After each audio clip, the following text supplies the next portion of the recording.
menjadi berarti. Segenap hidup kami Tuhan, Segenap hidupku berserah padamu. Ku ada saat ini, semua karena oleh karena kemurahan-Mu ku hidup sampai saat ini. Oleh karena kemurahan-Mu ku berdiri sampai hari ini.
sekalian di hari-hari ini ada banyak sekali suara yang mau bicara buat kehidupan kita. Entah dari forwardan yang kita lihat, berita yang kita baca, dan advice orang 1, 2, 3, 4, 5 dan lain sebagainya. There's a lot of voices yang pengen bicara buat hidup saudara dan saya.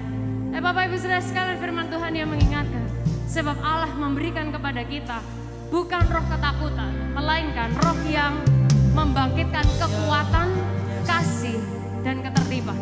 Bukan berarti kita sok-sok berani, kita nggak berhikmat, kita asal dengan kehidupan kita, enggak, karena roh yang Tuhan berikan itu roh yang membangkitkan ketertiban.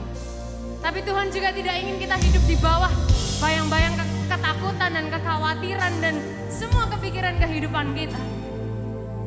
Sehari ini, dia tetap Tuhan yang mampu, dia tetap Tuhan yang bergerak, dia tetap Tuhan yang selalu berkarya dalam setiap musim kehidupan kita. Dia sering ajak kita berjalan dengan iman, bersama dengan dia, dia menyertai kehidupan. Dan semuanya itu selalu berhasil, ujungnya adalah penuh kemuliaan dan penuh pengharapan di dalam Yesus. So di pagi hari ini Bapak Ibu Saudara sekalian, saya ingin ngajak kita semua untuk yuk sekali lagi kita fokuskan pikiran dan hati kita kepada Yesus, kepada sumber yang benar untuk setiap kehidupan kita. Oleh karena itu di momen ini boleh saya ajak kita untuk mengangkat kedua tangan kita tinggi-tinggi bersama-sama di hadapan Tuhan. Kita fokuskan pikiran kita kepada Yesus. So much noises, tapi biar suara Tuhan, kuasa Tuhan itu yang bicara dan nyata terjadi dalam kehidupan Anda dan saya hari ini. So boleh kita bersama-sama, kita buka mulut kita, kita keluarkan suara kita. Mulai kita connect sama Tuhan. Ucapkan, Yesus aku perlu Engkau. Jesus I need you. God I need you. Oh Jesus.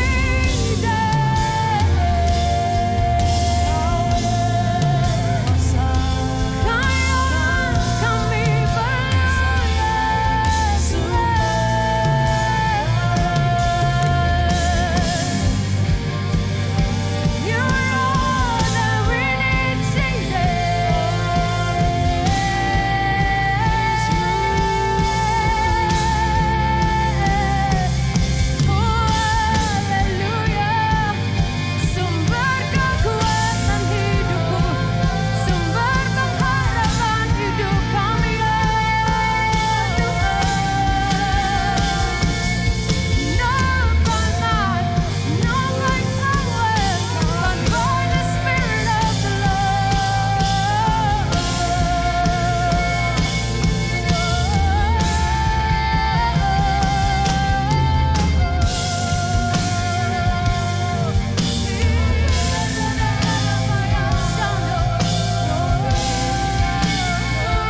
Kami menyerahkan hidup kami ke dalam tangan Tuhan yang lebih dari mampu di momen ini.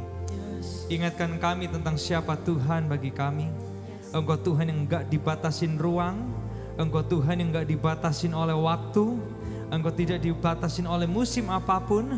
Engkau tidak dibatasin oleh berita apapun Tuhan. Engkau jauh lebih besar di atas alam semesta ini. Engkau lebih besar dari miliaran planet yang ada di alam semesta ini. Engkau lebih dari segala-galanya Tuhan. Engkau di atas penguasa dunia ini. Engkau di atas siapapun yang ada di dunia ini ya Tuhan. Biarkan mata kami pada pagi hari ini boleh hanya tertuju kepada Yesus saja. Biarkan hati kami boleh hanya tertuju kepada Yesus saja. Biarkan iman kami boleh hanya tertuju kepada Yesus saja. Biarkan pengharapan kami boleh hanya tertuju kepada Yesus saja. Biar Engkau yang menjadi jangkar iman kami. Engkau yang menjadi sauh iman dan pengharapan kami Yesus. Engkau yang kekal adanya. Engkau yang lebih dari mampu dan lebih dari sanggup. Yes, Jesus. Kami menyerahkan hidup kami ke dalam tangan-Mu Tuhan. Amen. Kami berdoa buat rekan-rekan kami yang mungkin hari-hari ini bergumul dengan sakit penyakit. Bapak, Engkau sendiri yang tahu. Engkau yang melihat kondisi tubuh, jiwa, raga mereka. Kami berdoa kesembuhan terjadi di dalam nama Tuhan Yesus. Kami berdoa buat teman-teman kami, keluarga besar Alpha Omega Church, jemaat yang mungkin bergumul dengan kondisi ekonomi hari-hari ini. Tuhan, kami berdoa tangan-Mu terulur buat mereka, menjamah dan menolong hidup mereka ya Tuhan. Kami berdoa untuk pernikahan, relationship yang mungkin hari-hari ini bergumul. Kami berdoa Tuhan, tangan-Mu terulur, Engkau menjamah hidup mereka, Engkau menolong kehidupan pernikahan mereka ya Tuhan. Bapak, kami menyerahkan hidup kami Tuhan ke dalam tangan-Mu. Kami gak mampu jaga hati kami gak mampu jaga pikiran kami. Tapi Tuhan, Engkau yang melampaui segala akal dan pikiran, mampu menjaga hati dan pikiran kami. Supaya hati dan pikiran kami hanya tertuju kepada Yesus dan hanya Yesus saja. Terima kasih Tuhan, sebentar kami akan masuk ke dalam pembahasan. Kami berdoa apa yang kami bahas boleh membangun kehidupan kami, merupakan kehidupan kami. Nama Tuhan dipermuliakan. Di dalam nama Yesus, semua yang siap diberkati online onsite bersama kita berkata, amin, amin, amin. Sekali lagi tepuk tangan yang luar biasa. Saudara, sebelum duduk boleh kasihkan lambaian tangan kanan kiri depan belakang. Anda bisa tersenyum kepada orang depan belakang kanan kiri kita. Silakan duduk kembali dan kita akan mengikuti pengumuman dari layar yang ada di depan. Halo semua, welcome to Alpha Omega Church. Kami berharap kita nggak merasa canggung dengan cara kita mengangkat tangan ataupun kita mendengar mungkin ada yang menyanyi, melompat ataupun mendengar bahasa-bahasa yang mungkin asing di telinga kita. Karena kita percaya bahwa lagu dapat membangkitkan iman kita dan itu semua adalah ekspresi cinta kita dalam mengasihi Tuhan kita. Nah, kita juga mengingatkan Alpha Omega Church adalah tempat untuk orang yang gak sempurna. Jadi kalau kita mengenal kawan ataupun keluarga yang mereka mungkin merasa gak sempurna, kehidupan mereka belum sempurna. Nah, ini adalah tempat yang pas banget untuk kita bisa mengajak mereka terhubung lewat ibadah online ataupun hadir secara onsite. Di Alpha Omega Church kita juga berusaha membangun suasana yang antusias dan semarak dalam setiap ibadah baik onsite maupun online. Sehingga kita sangat mengajak Anda untuk berpartisipasi dan responsif dalam ibadah ini. So feel free banget untuk ikut bertepuk tangan, mengangkat tangan, tersenyum dan menikmati apa yang sedang berlangsung. Dan bagi Anda yang mengikuti ibadah secara online, Anda bisa membangun suasana yang responsif dan antusias dengan cara mengetik respon positif Anda di live chat maupun kolom komentar. Dan jangan lupa untuk subscribe YouTube channel Alpha Omega Church, like video ini dan juga bagikan ke kawan-kawan dan keluarga kita. And Alpha Omega Church wants to connect with you all. Jadi kalau kita baru di tempat ini atau ada pertanyaan mengenai hal-hal seputar Alpha Omega Church, kita bisa menghubungi nomor di layar ini. And we believe that we grow in a community, so kita semuanya butuh komunitas yang membangun. So jangan lupa untuk tetap hadir dan terlibat di setiap pertemuan Komsel onsite ataupun online sesuai dengan persetujuan Komsel masing-masing. Dan kalau Anda belum berkomsel, kita bisa menghubungi nomor yang ada di layar ini supaya kita bisa membantu menyalurkan Anda dengan sebuah grup yang tepat untuk Anda. Saat ini Alpha Omega Church melayani ibadah secara online dan juga onsite. Karena terbatasnya tempat dan untuk keamanan dan kenyamanan kita bersama, jika ingin menghadiri ibadah onsite kita semua disarankan untuk mendaftarkan diri kita pada link yang tersedia melalui PKS ataupun kepala departemen kita masing-masing, atau juga bisa menghubungi Connect Center yang ada di Alpha Omega Church. Dan berikut ada pengumuman yang perlu kita simak bersama, yaitu yang pertama, Alpha Omega Church mengadakan Worship and Words di setiap hari Kamis pukul 8 malam via IG Live di Alpha Omega Church dan juga Son of Praise Official. Dan juga bisa diikutin bersama di YouTube Live Alpha Omega Church.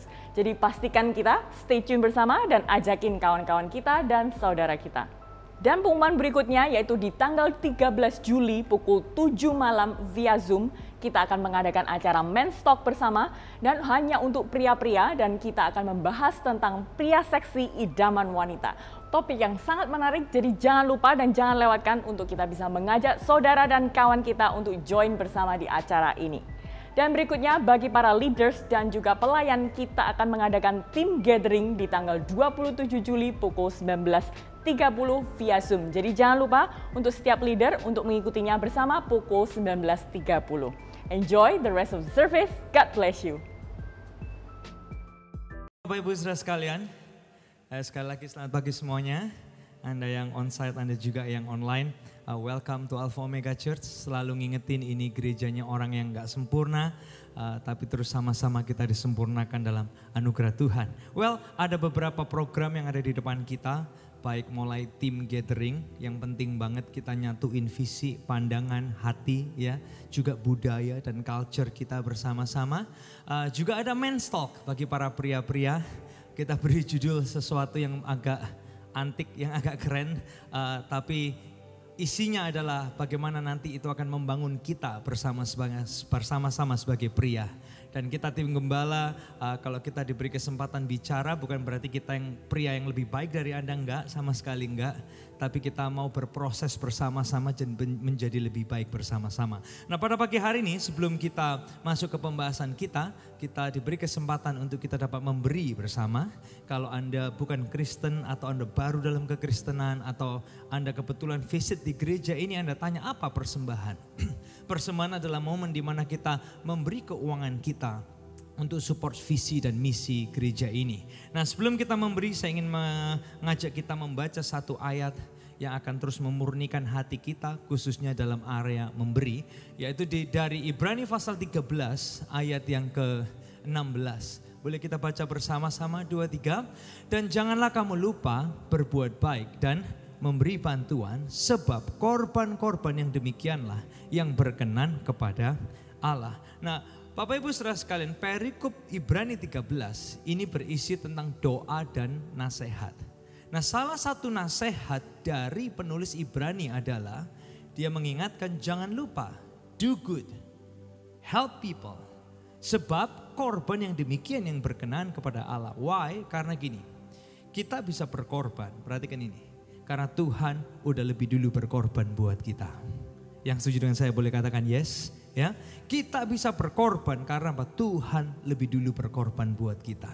Sebelum kita lahir, Tuhan udah memberikan dirinya mati di atas kayu salib untuk Anda dan saya. So, kalau kita bisa berkorban hari ini bukan karena hebatnya kita, bukan.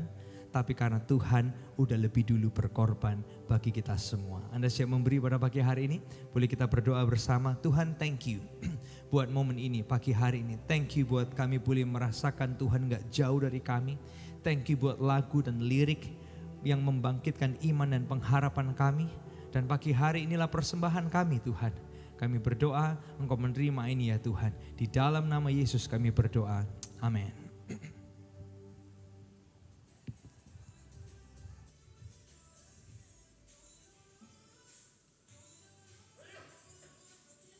Oke.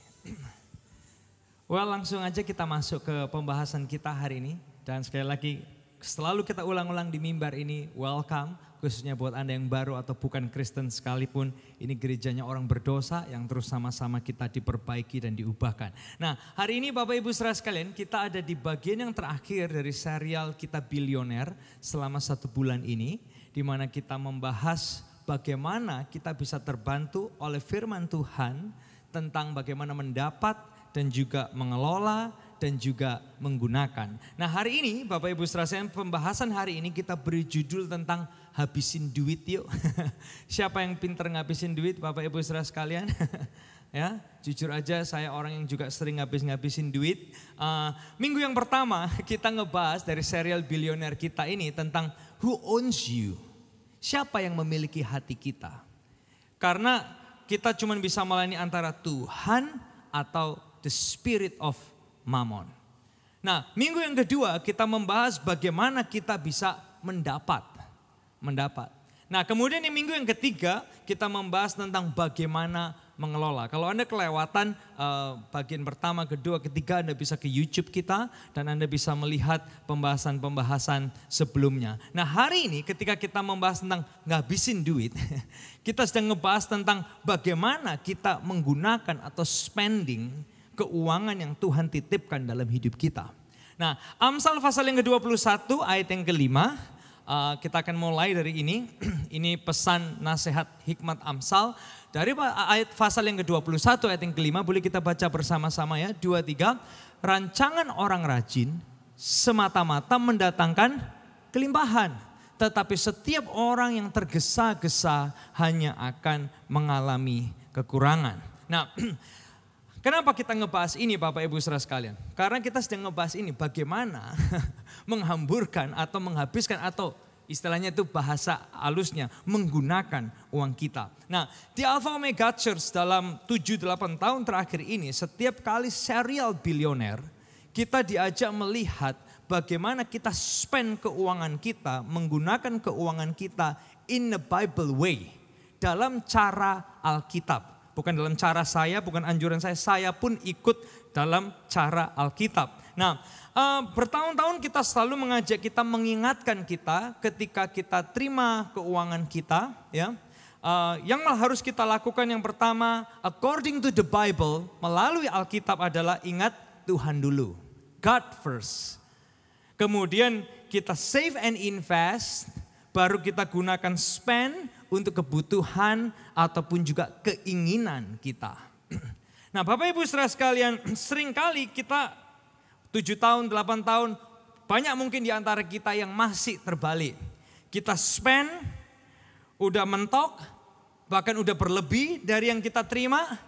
Puji Tuhan kalau kita bisa save, apalagi mujizat Tuhan kalau kita bisa ingat Tuhan. Nah Bapak Ibu Saudara sekalian, ketika kita memikirkan pengelolaan atau cara penggunaan uang seperti ini, bagi Anda yang pemasukannya gede banget, Elia duit aku sih udah gak ada serinya, gak bisa habis gitu. Keren, luar biasa, your grace, your favor. Nah tapi kebanyakan kita, Anda yang terima salary atau pemasukan Anda belum segede itu, ketika Anda mikirkan hal seperti ini, Anda pasti mikir gini, habis loh duit saya ini. Bener gak? Berapa banyak yang pernah mikir, habis loh duit saya, berarti Anda ngabisin duit, bener kan? Kita semua bisa gitu. Nah, ketika kita berpikir seperti itu, that's good. Makanya kita kasih topik pembahasan hari ini lagi nih, menghabisin duit. Nah, kalau kita menghabisin duit dengan cara kita biasanya, spend, kebutuhan kita, bahkan mungkin keinginan-keinginan kita, habis gak Bapak Ibu Saudara sekalian? Habis ya? Habis. Tapi habisnya tuh gak jelas. Nah hari ini kita akan ngelihat bersama bagaimana menghabisin duit kita, tapi habisnya jelas. Sama-sama habisnya, tapi habisnya nggak jelas. Kadang sebagian kita dilihat, iya ya kemana ya duit aku ya? Duit kok cepet banget habisnya. Biasanya tanggal 25, tanggal 26 mulai gejala Bapak Ibu Saudara sekalian. Bukan gejala corona, gejala habis duit. Karena apa? Habis, sama-sama habisnya tapi nggak jelas. Nah hari ini sama-sama kita akan lihat, mungkin sama-sama habisnya, tapi habisnya itu berhikmat, jelas, terukur dan terarah. Nah yuk kita lihat sama-sama Bapak Ibu Saudara sekalian apa yang Alkitab ajarin sama kita ya tentang menghabiskan ini. Nah yang pertama nih ketika kita ngebahas tentang Tuhan, saya tahu kalau Anda baru dalam kekristenan, Anda bukan Kristen sekalipun Anda mikir, kok gereja ngebahas tentang duit gitu ya. Gereja maunya duit, enggak. Di Alpha Omega Church sejak awal pandemi kita juga bilang kok, kalau Anda bukan jemaat kita, bawalah persembahan Anda ke gereja Anda. Bukan ke gereja ini. Jelas kita fair sekali. Tuhan juga bukan mau duit Anda kok. Tuhan mau hati kita semua. Yang setuju dengan saya katakan yes. Ya, nah berbicara tentang Tuhan ya, berbicara tentang kita bawa perpuluhan kita dan mengutamakan Tuhan. Ada beberapa pertanyaan yang ingin saya jawab bersama-sama. Adalah gini, kenapa sih kok persembahan perpuluhan itu kita bukan memberi untuk Tuhan, tapi kita membawa kepada Tuhan. Kenapa? Sebagian kita akan berkata gini loh, itu kan duitku, aku memberi Tuhan. Tapi coba kita lihat ayatnya ya. Maleakhi pasal yang ketiga ayat yang ke-10 itu kata-kata itu dimulai dengan gini. Kita lihat ya, ini bukan kata-kata saya tapi yang tertulis di Alkitab. Kita baca sama-sama 2-3, bawalah seluruh persembahan perpuluhan itu ke dalam rumah perbendaharaan supaya ada persediaan makanan di rumahku dan ujilah aku firman Tuhan semesta alam. Apakah aku tidak membukakan bagimu tingkap-tingkap langit dan mencurahkan berkat kepadamu sampai berkelimpahan. Ayat yang ke-11. Aku akan menghardik bagimu belalang pelahap, supaya jangan dihabisinya hasil tanahmu, dan supaya jangan pohon anggur di padang tidak berbuah bagimu, firman Tuhan semesta alam. Nah, ayat yang ke-10 itu menarik, dimulai dengan kata gini, bawalah, bukan berilah. Aneh ya. Loh, kenapa kok perpuluhan itu kita bawa, bukan kita beri? Why? Karena gini Bapak Ibu Saudara sekalian, seperti yang minggu lalu kita bahas, semua yang kita punya itu milik Tuhan. Dan ketika kita bawa perpuluhan kita bukan memberi Tuhan. Tapi kita mengembalikan dan kita membawa yang menjadi bagiannya atau milik Tuhan. Nah, saya ingin memberikan kepada kita sebuah ilustrasi. Supaya kita bisa mengikuti ya. Saya boleh minta Saudara Anton aja maju ke depan. Mana Saudara Anton? Hah? Oh, kamera. Oke, saya beri ilustrasi aja nih ya. Ini contoh, cuci tangan dulu biar nggak menyebabkan kejadian-kejadian nggak diperlukan ya. Oke, nah misalnya nih ya, ini uang saya nih ya, 50.000. Kemudian saya titipkan sama saudara saya ini, saya titip ya. Iya. Habis khotbah, doa berkat, wah amin gitu. Saya datang sama dia, bro, boleh nggak kembalikan uang saya gitu. Kembaliin dia. Nah, dia memberi saya atau dia bawain uang saya? Ya, dia bawain dong uang saya dong. Karena apa? Ini uang saya. Jadi dia nggak memberi saya. Bisa ngikutin Bapak Ibu Saudara sekalian. Sama loh dengan ketika kita bawa ini.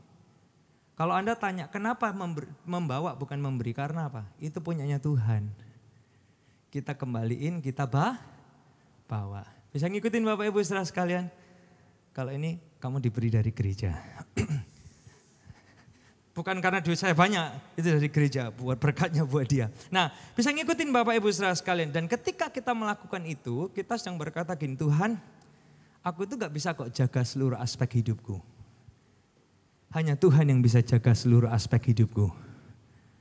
Aku terbatas, aku gak bisa. Tapi Tuhan yang lebih dari mampu untuk menjaga seluruh aspek kehidupanku. Karena ini semua punya Tuhan. Yang setuju dengan saya katakan yes. Ya, yang kedua yang menarik dan selalu mungkin menjadi obrolan juga adalah gini. Kenapa sih kok perpuluhan itu 1/10? Why? Yes, dari bahasa Ibrani namanya ma'aser, yaitu 10. Tapi pertanyaan yang bagus adalah gini, kalau Anda mungkin mempertanyakan ini. Satu kawan kita, dia nge-post tentang hal ini, dia seorang pebisnis, entah gimana, tahu-tahu dia nge-post. Wah, diserang sama netizen. Salah satunya juga yang dibahas adalah gini, di perjanjian baru kan gak ada yang ngebahas tentang perpuluhannya. Kalau Anda orang Kristen baru gini, oh gitu ya, baru tahu saya. Kalau Anda orang Kristen lama gak pernah baca Alkitab, oh iya gitu. Kalau Anda Kristen lama udah sering baca Alkitab, oh iya benar itu. Di perjanjian baru gak ada loh tentang 1/10, benar gak? Karena apa? Perhatikan gini Bapak Ibu Saudara sekalian. Di perjanjian baru konsepnya bukan lagi 1/10. Tapi di perjanjian baru ini yang Yesus bilang di Matius pasal 22 ayat yang ke-37. Dia bilangnya gini, boleh kita baca ya sama-sama ya, 2-3. Jawab Yesus kepadanya, kasihilah Tuhan Allahmu dengan segenap hatimu dan dengan segenap jiwamu dan dengan segenap akal budimu. The concept itu move. Hanya dari sebuah ketaatan hukum menjadi sebuah ini loh, kerinduan karena kasih karunia. Bisa ngikutin Bapak Ibu Saudara sekalian. Nah, segenap itu lebih dari 10%, benar nggak? Jadi kalau Anda bilang memang di perjanjian baru nggak ada 10%. Karena di perjanjian baru konsepnya bukan 10, tapi segenap. Bisa ngikutin ya? Segenap itu berarti lebih dari 10%. Kalau kita ngikutin 10%, mungkin hanya berdasarkan ketaatan atas sebuah hukum. Tapi ketika hati kita meresponi kasih karunia Tuhan yang gak terhingga buat kita, maka Tuhan bilang gini, you will love me dengan segenap hatimu, kekuatanmu, jiwamu. Makanya sebagian orang, saya tahu di tengah-tengah kita, some of you, Anda memberi lebih dari 10%. Why? Karena hati saudara bukan cuma sekedar taat hukum, tapi hati saudara penuh dengan kasih karunia Tuhan. Satu hari ada seorang yang bernama William Colgate. Dia mungkin nama yang sebagian Anda udah kenal. Dia tumbuh di keluarga yang sangat miskin, sangat berkekurangan. Dan kemudian untuk memenuhi kebutuhan hidup sehari-hari, supaya nggak menjadi beban bagi keluarga, ketika dia berusia remaja, dengan berat hati dia itu pergi meninggalkan keluarganya, kerja merantau naik ke sebuah kapal. Di dalam kapal itu dia nangis terus, karena dia sedih. Kemudian nakoda kapal tanya, young man, anak muda, why you cry? Kenapa kamu nangis terus? Dia bilang, hatiku sedih. Keluargaku ini gak mampu. Aku harus ninggalin keluargaku kerja. I miss my family. Tapi aku juga gak mau membebani orang tuaku. Terus nakoda ini tanya, apa yang bisa kamu lakuin? Kamu punya kelebihan apa? William dia menjawab gini, I can make candle and soap. Aku bisa membuat lilin dan sabun. Tahu gak yang nakoda ini lakuin? Nakoda ini mendoakan the young William yang muda ini didoain. Setelah itu nakoda ini berkata gini, ada satu orang yang akan menjadi pembuat sabun terbesar di New York. Dan itu bisa jadi dirimu. Nasihat nakoda ini adalah gini, jadilah pria yang baik, takut Tuhan, kasih hatimu sama Tuhan, kembalikan yang menjadi milik Tuhan, kerja jujur, rajin, kamu akan berhasil. Bapak Ibu saudara sekalian, William yang muda ini nangkep banget pesan ini. Dia mulai kerja jujur, dia kerja rajin. Dan dia ingat nasihat nakoda ini. Mulai dari $1 pertama yang dia terima, dia kasih 10 sen. Kemudian Tuhan terus naikkan kehidupannya, Tuhan naikkan di kehidupannya. Dan dia naikkan Bapak Ibu saudara sekalian standar perpuluhannya bukan karena taat hukum. Tapi karena hatinya meresponi kasih karunia Tuhan. Hari ini dia hidup dari 10% penghasilannya. Dan dia kembalikan 90% yang dia punya. Mungkin kita nggak akan seperti William Colgate. Tapi setidaknya hati kita bisa sama berfokus kepada kasih karunia Tuhan. Yang setuju dengan saya katakan yes. Ya. Nah Bapak Ibu saudara sekalian berbicara tentang kepada Tuhan ini. Memang ada banyak pertanyaan juga gini. Kalau kita bawa itu bawa untuk Tuhan ke rumah Tuhan atau bisa dikasihkan ke orang miskin, bayari teman makan. Saya punya satu youth leader di Kanada, dia gitu. Aku nggak kasih soalnya apa? Kalau hari Jumat kan teman-teman datang ke rumah. Jadi aku sediain food and snacks, yaitu aku anggap sebagai perpuluhanku gitu dia Bapak Ibu saudara sekalian. Nah emang dibawa ke rumah Tuhan atau kemana sih gitu? Itu pertanyaan which is very good. Nah Bapak Ibu saudara sekalian, Maleakhi pasal yang ke-10 itu menjelaskan termasuk buat kita tim gembala. Ini very clear sekali hari ini yang akan kita lihat. Kita lihat sama-sama ya. Bawalah seluruh persembahan persepuluhan itu kemana Bapak Ibu saudara sekalian? Rumah perbendaharaan ya. Supaya ada persediaan makan di rumahku. Yuk kita lihat sama-sama, kita bedah aja sedikit ya. Ada 2 kata rumah di sini. Satu rumah perbendaharaan, satu di rumahku.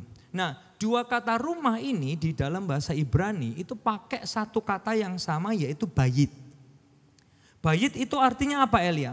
Bayit itu artinya gini, bait suci. Atau ruangan khusus yang ada di bait itu. Nah kita lihat ya ada 2 ruangan ya tadi ya, ruang perbendaharaan sama di rumahku. Berarti ruang perbendaharaannya ada di mana Bapak Ibu saudara sekalian? Ada di bait. Nah kita lihat lebih detail nih ya. Apa benar emang ada ya ruangan kayak gitu di zaman perjanjian lama gitu ya. Nah saya mencoba mempelajarin, kita tim gembala mencoba lihat di dalam Alkitab ya. Bukan di lain-lain tempat, nggak di Alkitab aja. Nehemia 10 ayat yang ke-38, kita lihat satu-satu ya. Ini menarik sekali, detail sekali. Ya, Nehemia 10:38 bilang gini, orang-orang Lewi itu akan membawa persembahan perpuluhan daripada persembahan perpuluhan itu ke rumah Allah kami, ke bait berarti ya, ke bait ya.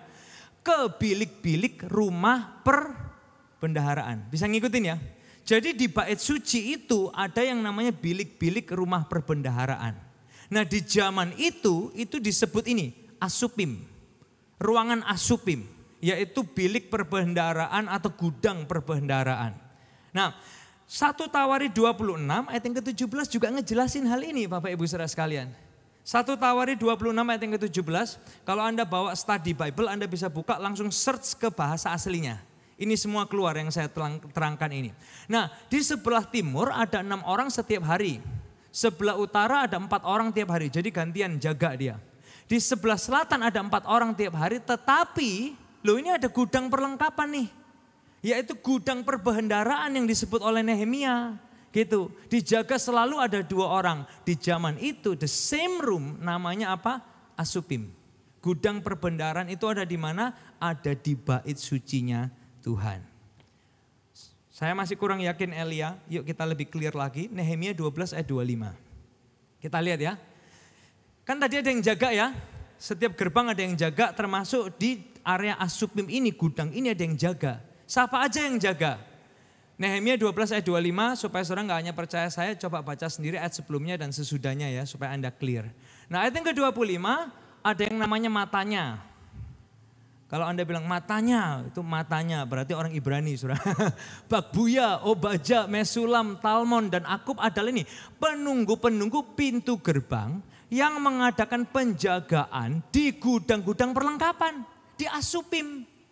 Asupim itu gudang perlengkapan rumah perbendaharaan yang ada di bait suci. Dan ada yang jaga termasuk matanya, Bakbuya, Obaja, Mesulam, Talmon, dan Akub. Mereka penjaga. Nah Anda mungkin tanya gini, mana sih fotonya? Yuk kita lihat sama-sama ada fotonya. Nah Bapak Ibu Saudara sekalian, ini gambaran keseluruhan bait suci Tuhan di zaman dulu, di zaman perjanjian lama.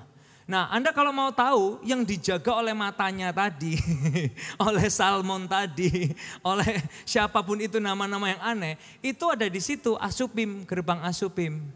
Di F dan E itu.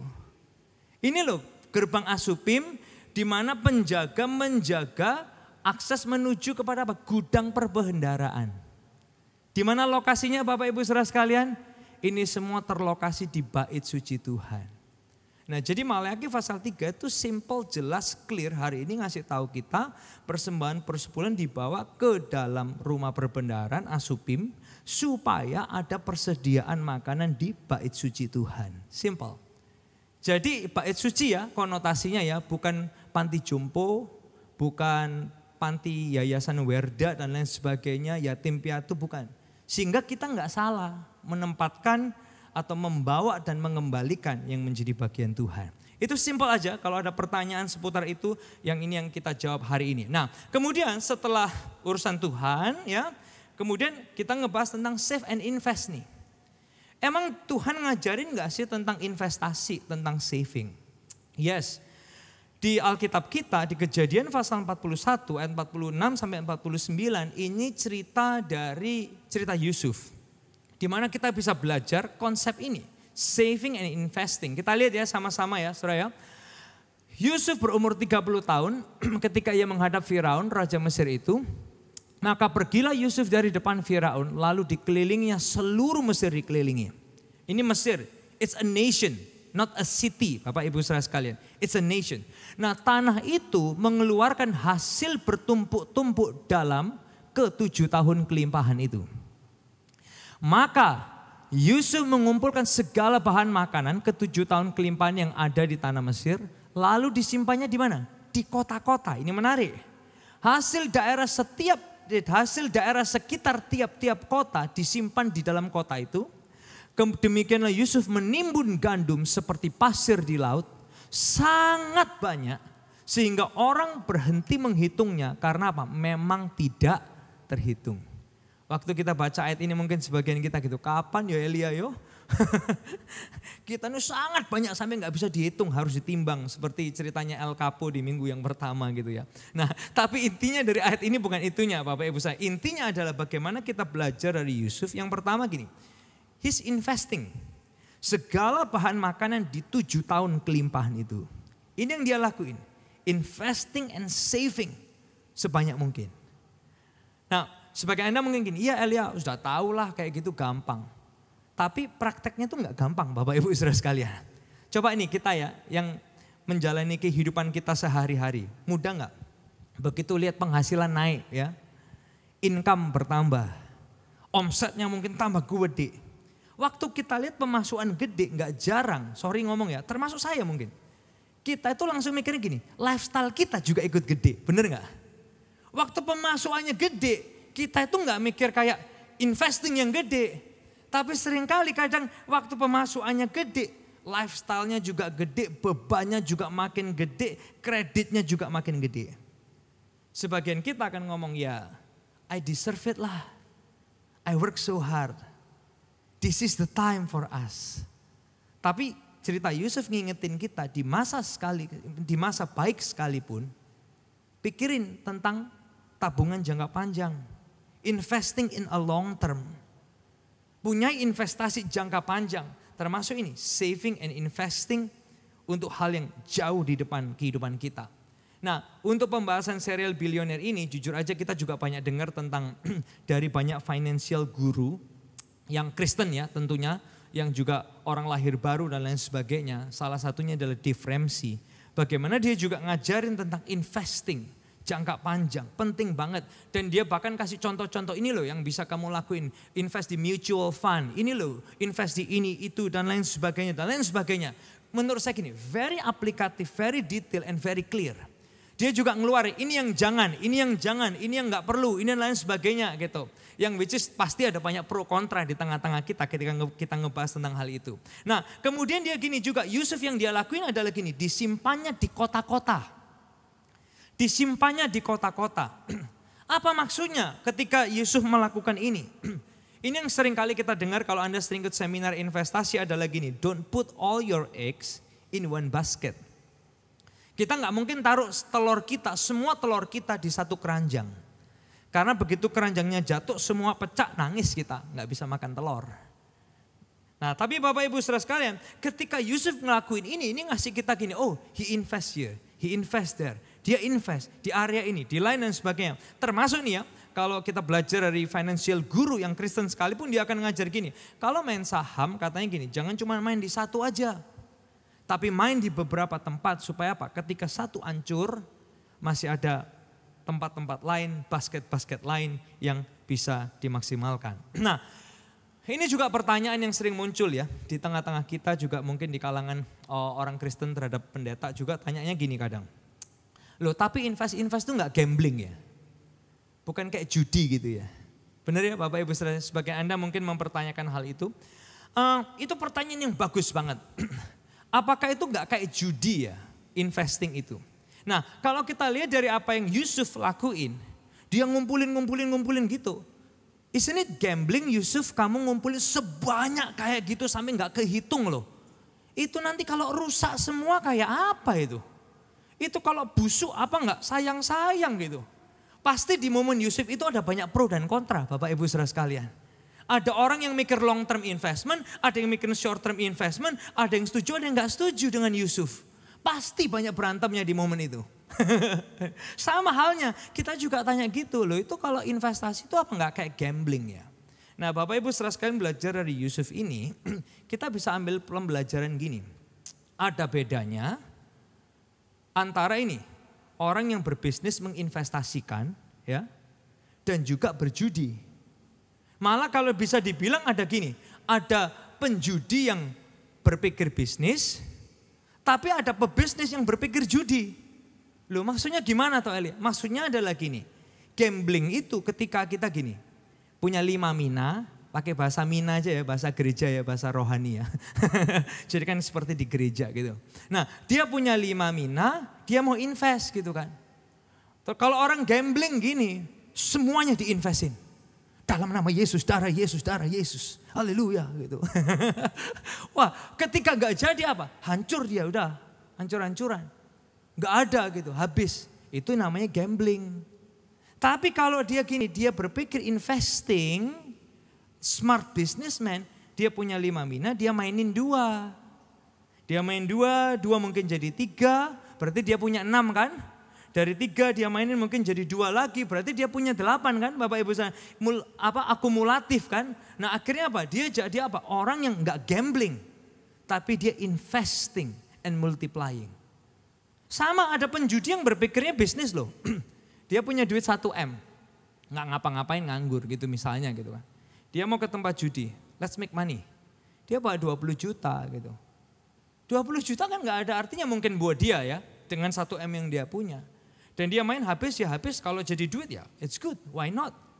Tapi kalau misalnya dia cuma punya 100 juta, terus kemudian dia gini, pokoknya dalam nama Yesus nggak tahu besok makan apa, kita mainin semua 100 juta. Itu gambling. Bisa ngikutin Bapak Ibu Saudara sekalian. That's not even investing, itu namanya gambling. So biarkan apa yang Yusuf lakuin ini juga bisa jadi inspirasi kita. Khususnya dalam area ini, ngabisin duit. Nah tentang tabungan, ada juga tabungan jangka pendek. Mungkin untuk keperluan-keperluan di depan kita yang nggak terlalu jauh. Ada nggak ayatnya? Yes, Amsal 6. Ayat yang ke-7 sampai ayat yang ke-8 bilang gini. Kita baca sama-sama ya 2-3. Orang yang malas harus memperhatikan cara hidup semut dan belajar daripadanya. Ini kan musim panas ya. Rumah kita ada banyak semutnya nggak? Kalau lagi banyak semut di foto aja. Aku belajar dari kamu nih, dari Alkitab. Nah semut tidak punya pemimpin, tidak punya penguasa atau pengawas. Tetapi selama musim menuai mereka mengumpulkan bekal untuk musim paceklik. Perhatikan ini Bapak Ibu Saudara, ini kelihatannya kayak gampang banget kita bacanya. Selama musim menuai ngumpulin bekal untuk musim paceklik. Selama musim menuai, berarti gini lagi enak-enaknya, he doesn't even spend. Tapi he keeps saving and saving. Kadang di musim baik ya kita kadang, ya this is the season. Ya nikmatin dikit gak apa-apa lah. Dan lain sebagainya. Which is okay, gak ada yang salah. Itu semua terserah hati nurani Anda dan moral Anda. Gak ada yang salah. Gereja ini bukan tentang hal menghakimi. Tapi kita mengajak kita melihat ayat bersama-sama. Bagaimana ayat itu akan mengarahkan kehidupan, setiap kehidupan kita. Nah setelah God, save, invest. Baru kemudian kita bicara tentang spending your needs. Termasuk keinginan kita.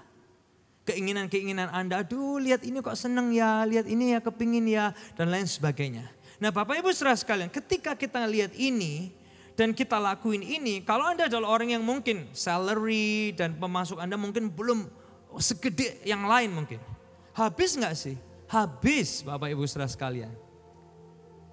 Tapi habisnya jelas.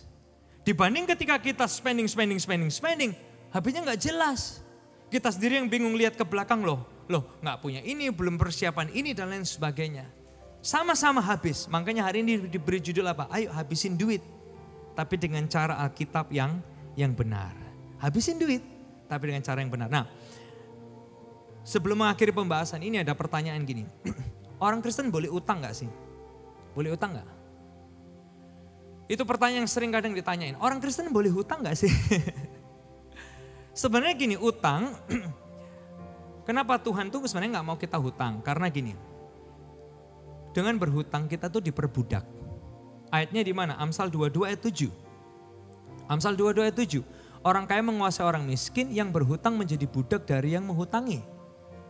Utang apapun di bank dan lain sebagainya, kita kan setiap bulan harus bayar terus.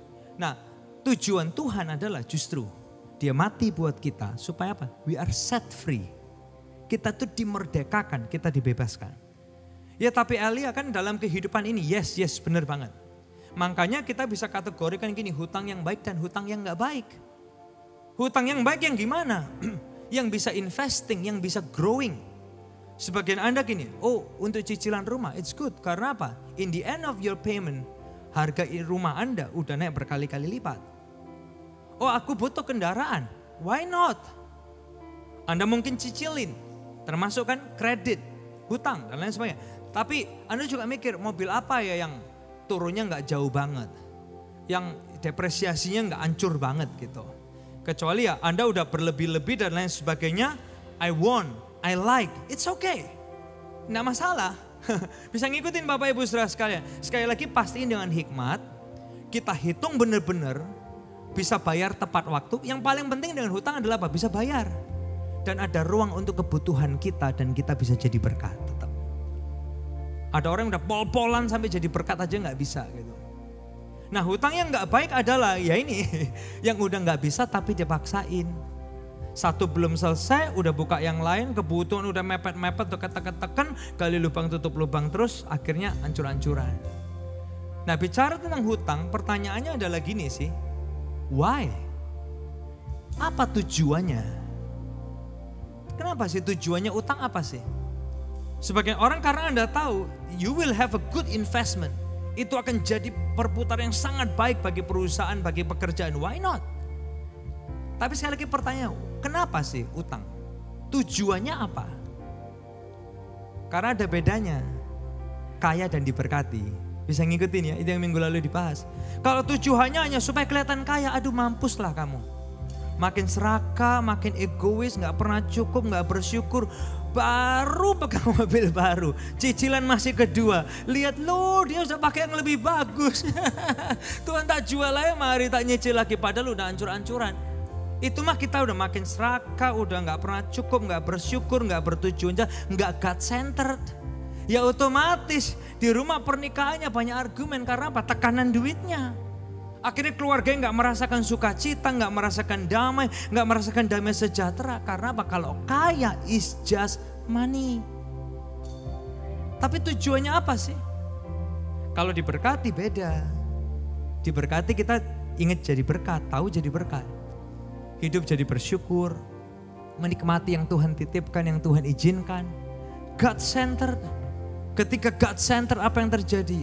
Your marriage, your relationship. Ngerasain sukacita, damai sejahtera Tuhan, penyediaan Tuhan, pemeliharaan Tuhan. Tuhan mungkin rumahku gak segede orang itu. Tapi aku masih bisa gini, siapa aku Tuhan? Jadi biji matanya Tuhan.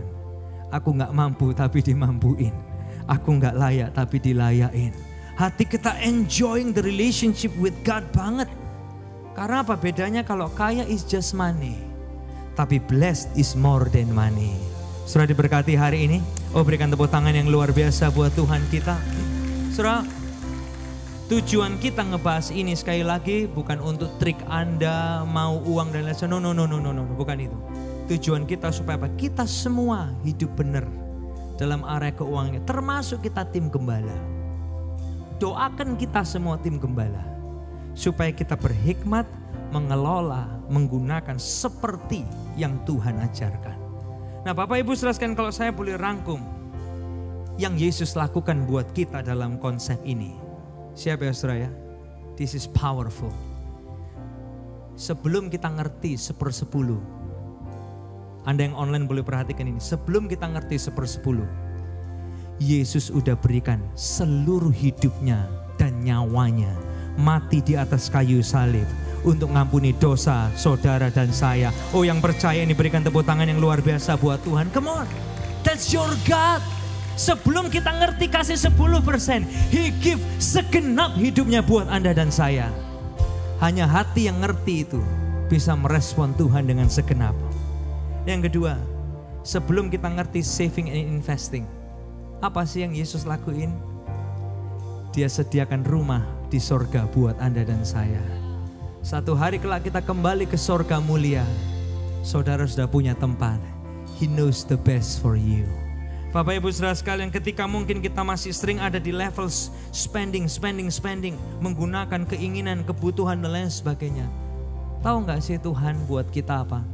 Dia bilang, panggil aku Yehova Jireh ya. Aku Tuhan penyedia, aku Tuhan pemelihara, memenuhi semua kebutuhan kita.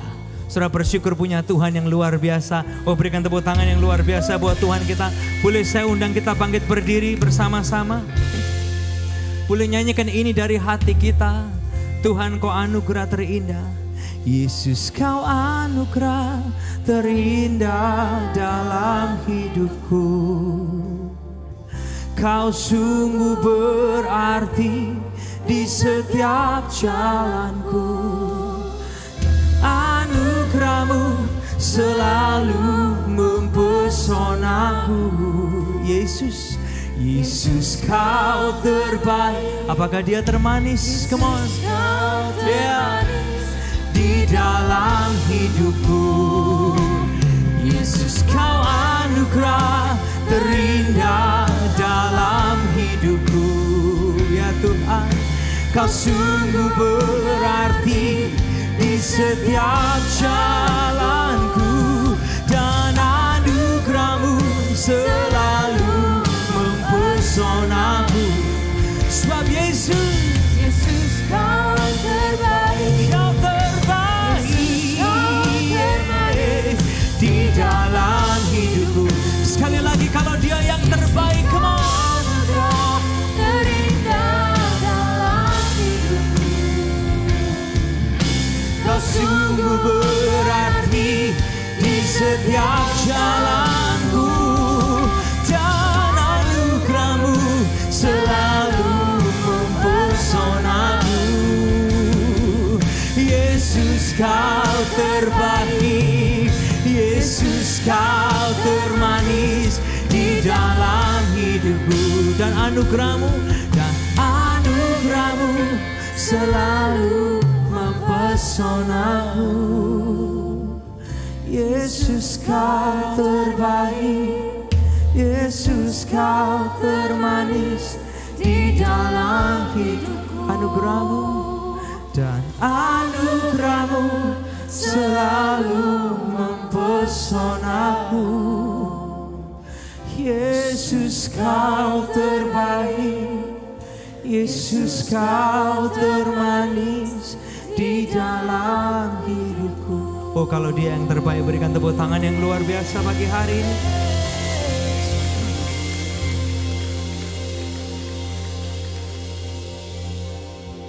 Bapa, kami serahkan hidup kami ke dalam tangan Tuhan.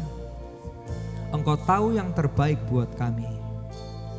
Ketika Engkau menyatakan firman-Mu, karena Engkau mau yang terbaik buat kami. Kami menyerahkan hidup kami ke dalam tangan Tuhan.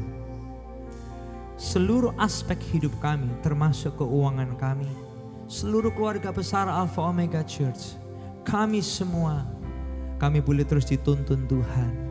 Kami boleh ada dalam nasihat Tuhan.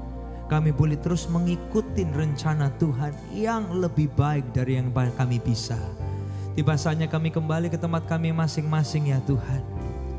Mari terima doa berkat ini, berkati kami berlimpah. Kerjakan perkara-Mu besar, jelas daripada Tuhan saja. Tambahkan pengaruh kesempatan yang baru, satu tujuan untuk kemuliaan nama Yesus Kristus saja. Dimanapun kami berada, ingatkan kami, Engkau Tuhan di atas gunung, Engkau Tuhan di bawah lembah, Engkau Tuhan di atas segala musim, Engkau Tuhan di atas semua proses, Engkau Tuhan yang tidak meninggalkan kami satu detik pun. Setiap anak-anak membawa persembahan mereka, mata Bapa melihat Engkau terlibat di dalamnya, memberkati mereka berlipat kali ganda sesuai dengan janji-Mu ya Tuhan. Pulangkan kami ya Tuhan sebagai orang yang sadar kami dicintai Tuhan, kami diberkati Tuhan, kasih setia-Mu tidak berkesudahan buat kami. Di dalam nama Yesus semua yang diberkati bersama kita berkata amin, amin, amin. God bless us, Tuhan berkati, sampai jumpa minggu depan.